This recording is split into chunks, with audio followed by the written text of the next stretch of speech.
কিসের আত্মীয় আর কিসের আপনজন আর কিসের অফিসের বস আর কিসের কি, সবাই সবার স্বার্থ নিয়ে পড়ে আছে। সারাটা জীবন করতে থাকেন, দেখবেন একদিন দিতে পারেন নাই, সে তাকে চিনবে না। আল্লাহ ছাড়া কেউ আপন না, আল্লাহ ছাড়া আপন কেউ না, আর আল্লাহ ছাড়া সত্যিকার অর্থে আপনাকে আমাকে ভালো কেউ বাসে না, শুধু আল্লাহ আপনাকে ভালোবাসে। এটা দুনিয়ার জীবনকে প্রাধান্য দেয়া যাবে না। ওয়ামা হাদিহিল হায়াতুদ দুনিয়া ইল্লা মাতাউল গুরুর, সম্পূর্ণ মরীচিকা। মরীচিকা দেখেছেন? দুনিয়ার জীবন যে কি জিনিস, যারা আল্লাহর পথে পরীক্ষার সম্মুখীন হয়েছে ওরা জানে, মানে কিচ্ছু না, মানে মুহূর্তে আল্লাহ পাক ইহকাল পরকালের ফয়সালা করে ফেলবে। আমরাও বুঝবো, এটা আমরা বুঝবো না এমন নয়। ইয়াং ছেলে রাস্তায় যাচ্ছে, বাইক নিয়ে খুব দাবরানি দিচ্ছে, আছে না, হঠাৎ অ্যাক্সিডেন্ট, ডেট, স্পট ডেট। এটা দুনিয়ার জীবনটা। সারা জীবন দুনিয়ার পিছনে ছুটেছে, শেষ বয়সে হতাশ, কিছুই পেলাম না, পাবে না। কারণ আল্লাহর পথে না চললে শেষ বয়সে কেউ কিছু পাবেন না। ওই যে একটা আছে, তোমরা এগিয়ে চলো তোমাদের রবের ক্ষমার দিকে এবং জান্নাতের দিকে, আরদুহা কাআরদিস সামাই ওয়াল আরদ, যার প্রশস্ততা আসমান এবং জমিনের সমান। সাহাবী খেজুর খেতে খেতে খেজুরটা ফেলে দিলেন। আরেকজন সাহাবী জিজ্ঞাসা করলেন যে খেজুরটা ফেলে দিলেন কেন? তিনি বলছেন এই খেজুরগুলো খেতে অনেক সময় লেগে যাবে।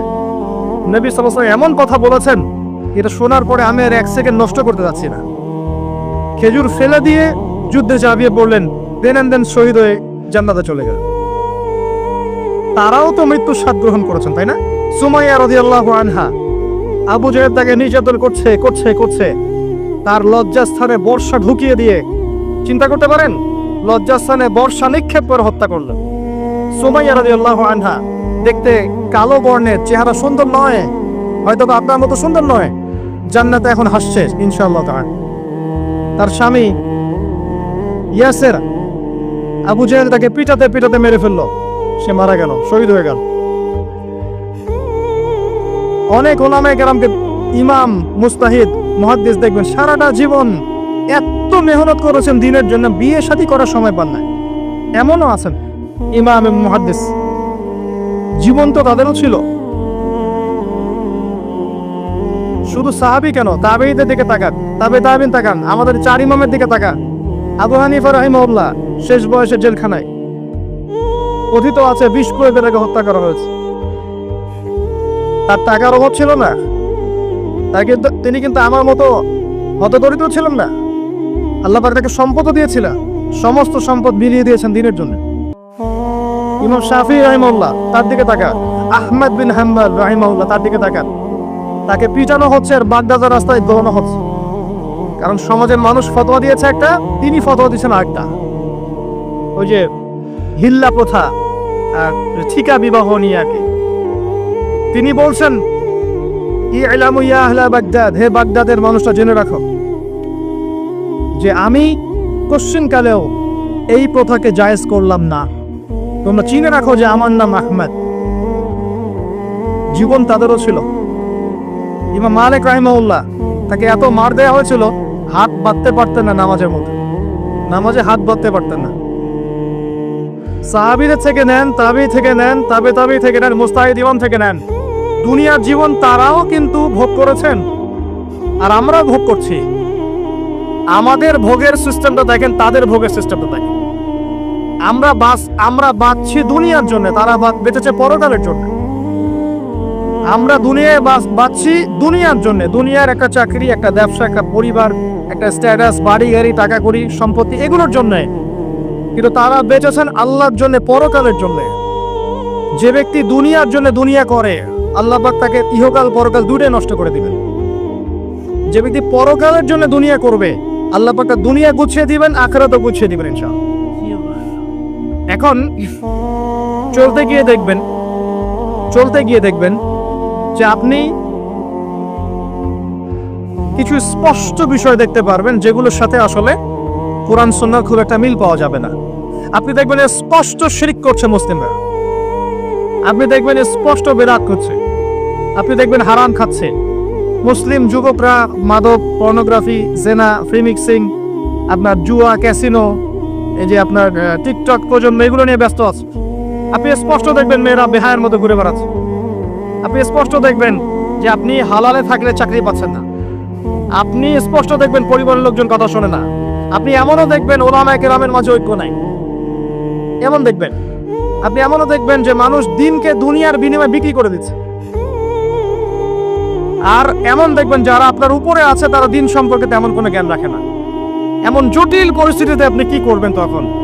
এরপরে আপনি যখন বিশ্বের দিকে তাকাবেন তখন দেখবেন বিশ্বের সমস্ত পরাশক্তিরা ঐক্যবদ্ধ ইসলামের বিরুদ্ধে।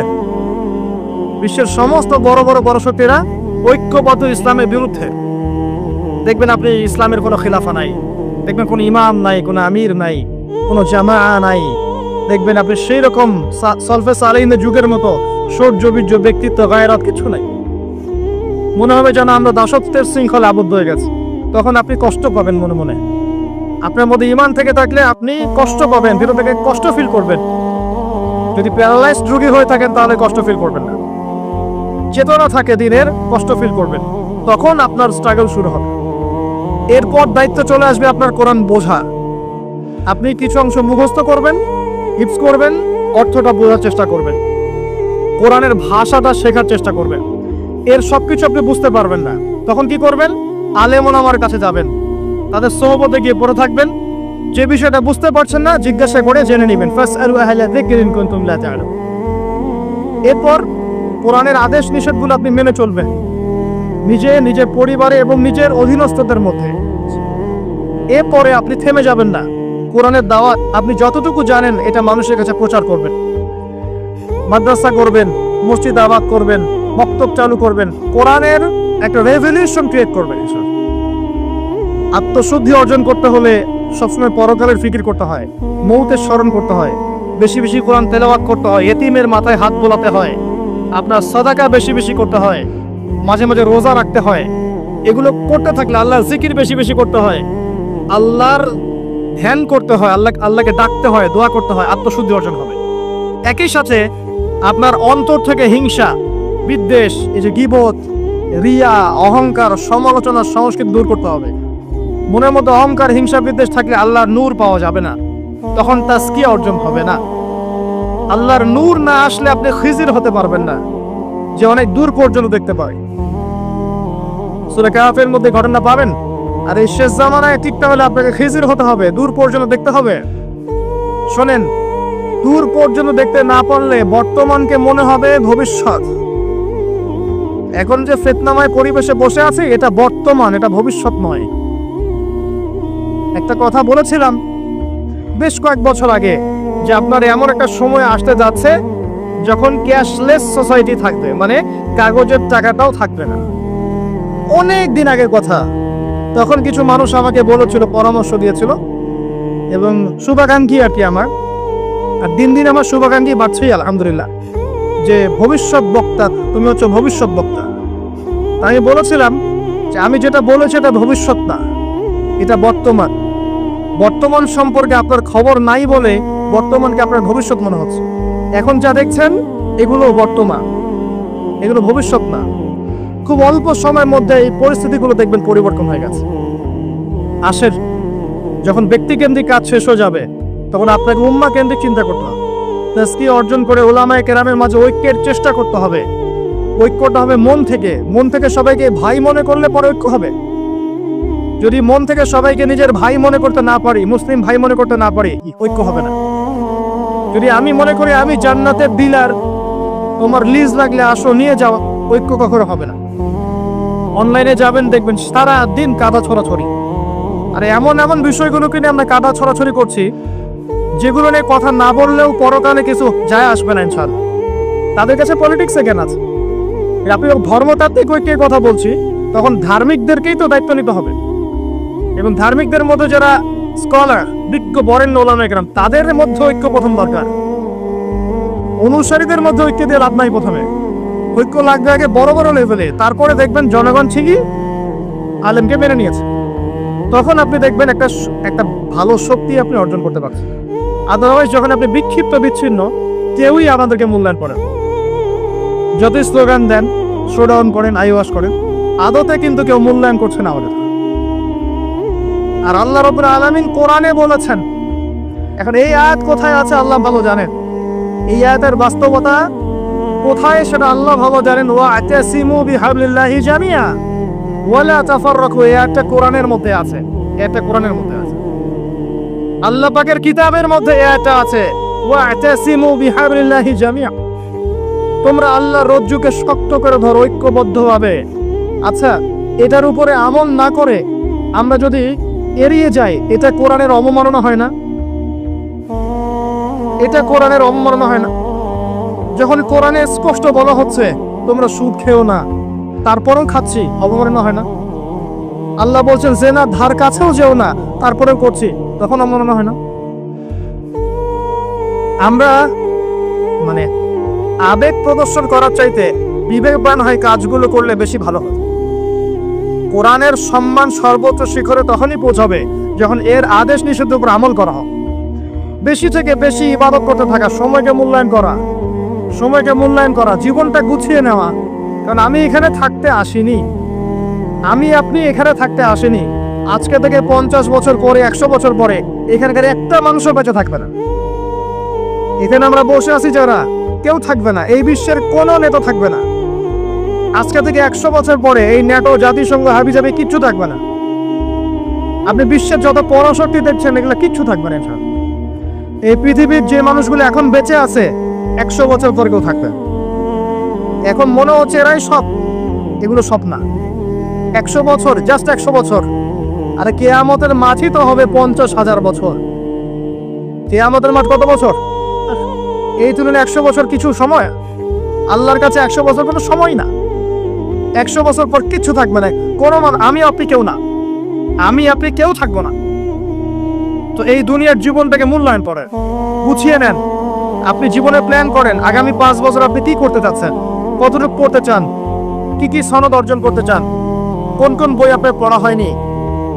আগামী 5 বছরের মধ্যে আপনার একটা ভালো জব দরকার, কি জব করবেন আপনি, যেটা করলে আপনি হালাল খেতে পারবেন।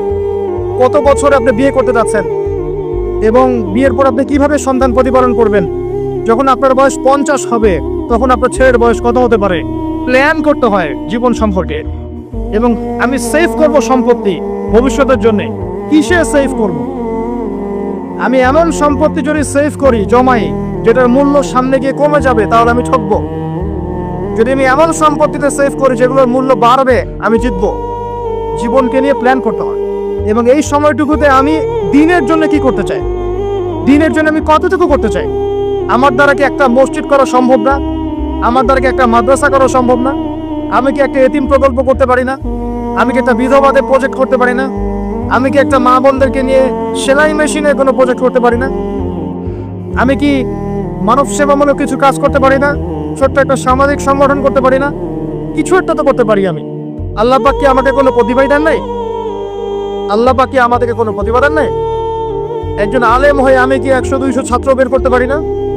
একটা বড় এমন একটা প্রতিষ্ঠান কি করতে পারি না যেখান থেকে বছরে বছরে মাশাআল্লাহ বিশ্ব বরেণ্য আলেমরা বের হবে? পারি না? কিছু তো পারি। আল্লাহ পাক কিছু তো শক্তি আমাকে দিয়েছেন। আল্লাহ পাক তো বলেননি আমাকে এখন অস্ত্র নিয়ে নামো মাঠে, বলেছেন?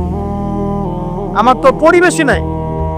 বাংলাদেশের মানুষ 90% মুসলিম বলছি আমরা, দেখবেন 80% নামাজ পড়ে না, দেখবেন 80% কোরআন পড়তে জানে না, যাকাত দেয় না, পর্দা করছে না, যুব সমাজের জীবনের উদ্দেশ্য ঠিক নাই, সারা দিন রাত অপসংস্কৃতি নিয়ে পড়ে আছে। এখন বেসিক কাজগুলো না করে কি আপনি বড় রেজাল্ট পাবেন? কখনো না।